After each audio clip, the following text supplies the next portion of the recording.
Welcome back. The special session in the Minnesota legislature continued today. 3 Minneapolis police officers testified at the Minnesota Senate. Esme Murphy says they offered up a scathing critique of government and police leaders during the riots following George Floyd's death. That's not what we stand for. Her voice shaking, Minneapolis Police Sergeant Anna Hedberg says during the riots, officers were abandoned by state, city, and department leaders. To watch them go through that was so heartbreaking. To know that they could have died because we were not allowed to respond the way that we have been trained to respond. During the riots, the officers were told they could not wear protective frog suits, but were still hit and injured with bottles, cement, and more. Sergeant Hedberg blames state, city, and department leaders for the abandonment of the 3rd Precinct. I heard the governor say, "Give it up."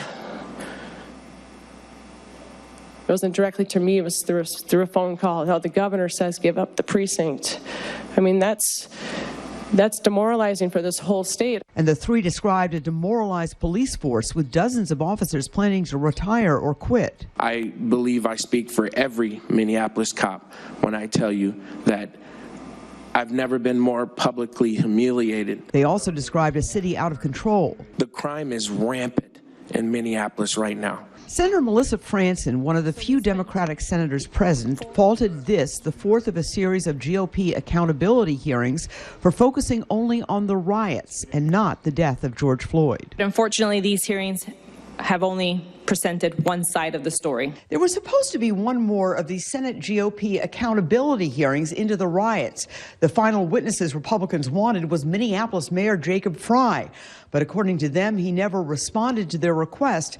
So that hearing has now been canceled. Governor Tim Walz denies ordering Minneapolis police to abandon the 3rd Precinct. However, Mayor Frey said again today he was the one who ordered the abandonment of the precinct. Next on Valley News Live 10 at 10, with education seeing more drastic changes this fall, back to school sales are expected to soar.